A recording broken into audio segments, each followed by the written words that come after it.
নতুন জামাইকে নিয়ে চলে এসেছি ঘুরতে। ভীষণ সুন্দর আর ওয়েদারটাও ভীষণ প্লিজেন্ট। এগুলো মনে হয় নতুন রেস্টুরেন্ট খুলেছে। ওয়াও কি ভালো ফোন দিয়ে। এখানে পুরো বোটিং ফোটিং করা যায়। তো এই যে আমরা এবারে এটা কি স্পিড বোটই তো না না প্যাডেল প্যাডেল বোট? ওই বেশি নামিস না, ওই যে প্যাডেল বোটে চড়লাম।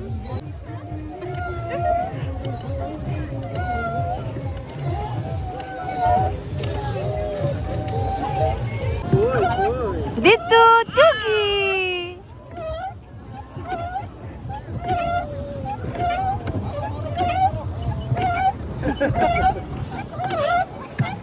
কি সুন্দর হাওয়া দিতেছে। লাইফ জ্যাকেটটা পরা দ্বারা গরম লাগতেছে। আমাদেরকে বলছে 1 ঘন্টা ওয়েট করো। বলো কেমন লাগছে বলো। আচ্ছা পুরো ভিজাই দিল। জল ছিটাও তো, জল ছিটাও তো।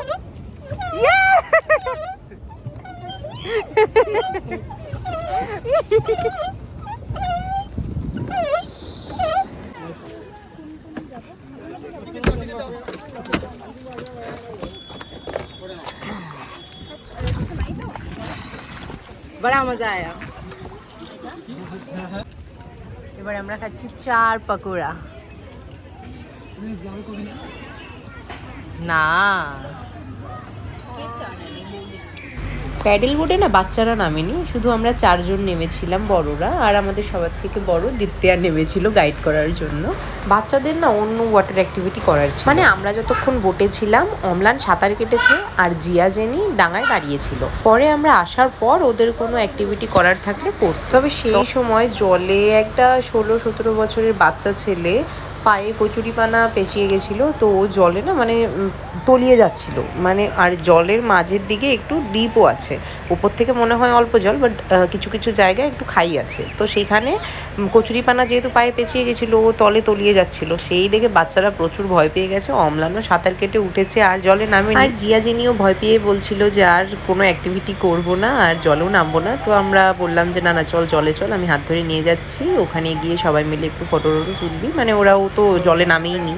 তারপর আমরা জলে ওখানে অনেকক্ষণ আনন্দ করেছি। আমার পুচকে দিত্যাও ভীষণ আনন্দ করেছে, আর এত গরম ছিল সেদিন, তো জলে বেশ ভালোই লাগছিল। দিত্যাও গরম সহ্য করতে পারে না, তাই ও ভীষণ এনজয় করেছে। আর দেখতেই পাচ্ছ জলের মধ্যিখানে ওখানে 2টো চেয়ার পাতা ছিল, তো আমরা তো সরাসরি জলে নেমেই ও চেয়ারের দিকে এগিয়ে গেছি। ভীষণ মজা লাগছিল বসে থাকতে, তবে আমরা জানতাম না চেয়ারগুলো কাদের। আমরা ভেবেছিলাম যে ওখানকার কর্তৃপক্ষরই হয়তো হবে, তো তাই মহানন্দে আমরা তো চেয়ারগুলোতে বসে আনন্দ করছি, ফটো তুলছি, আর চেয়ারগুলো ছাড়ার নামও করছি না। ততক্ষণে একজন মহিলা এসে বলছে যে আপনাদের এখনো ফটো তোলা হয়নি, ঠিক এইভাবে। তো আমরা আবার বললাম না একটু সময় লাগবে। আবার পায়েল আবার বলছিল যে দেখছেন তো কতগুলো মানুষ আছি আমরা।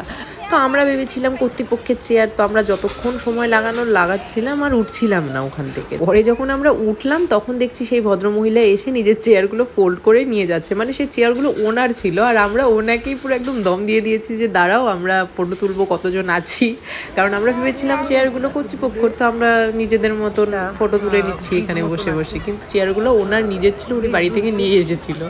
যাই হোক, এই এক মজার কাহিনী হয়েছে। আর তারপর জল থেকে উঠে আমরা এই বাঁশের ব্রিজটা বেশ কিছুক্ষণ ছিলাম আর জায়গাটা একটু ঘুরে দেখছিলাম। যাই হোক, জায়গাটা আমাদের ভীষণ ভালো লেগেছে। আমি তো প্রথমবার গেলাম। এখানে চাইলে পিকনিকও করা যেতে পারে, মানে অনেকে করেও। তো ডে আউটিংয়ের জন্য একদম অ্যাপ্রোপ্রিয়েট। যারা সেই আশেপাশে থাকো, মানে গোসাইগাঁওয়ের আশেপাশে, তারা যেতেই পারো। আমরা তো টোটো করে এসেছিলাম, তো গোসাইগাঁও থেকে ওই আধ ঘন্টা মতন লেগে। আর যাওয়ার সময় আমাদেরকে একটা রাস্তা দিয়ে নিয়ে গেছে, আর ফেরার সময় আরেকটা রাস্তা দিয়ে নিয়ে এসেছে, দুটোই গ্রামের ভেতর দিয়ে। তবে যাওয়ার সময় যে রাস্তা দিয়ে আমাদের নিয়ে গেছিলো, রাস্তাটা এত ভালো লেগেছে, আমি ভিডিও করতে পারিনি, কিন্তু এত সুন্দর ছিল রাস্তাটা, মানে পুরোই গ্রাম আর মাটির ঘরদোর, ভীষণ সুন্দর লাগছিল দেখতে, মানে রাস্তা আমি পুরো উপভোগ করেছি। একে তো জলে ভেজা কাপড় গায়ে, আর এত সুন্দর হাওয়া দিচ্ছিল, আমাদের মনে হচ্ছিল আমরা টোটোতেই ঘুমিয়ে পড়ি। একটু ন্যাপ নিচ্ছিল আমার কোলেই। তো যাই হোক, এই ছোট্ট ভিডিওটা তোমাদের কেমন লাগলো কমেন্টে জানিও। দেখা হচ্ছে নতুন একটি ফ্রেশ ব্লগে। টাটা।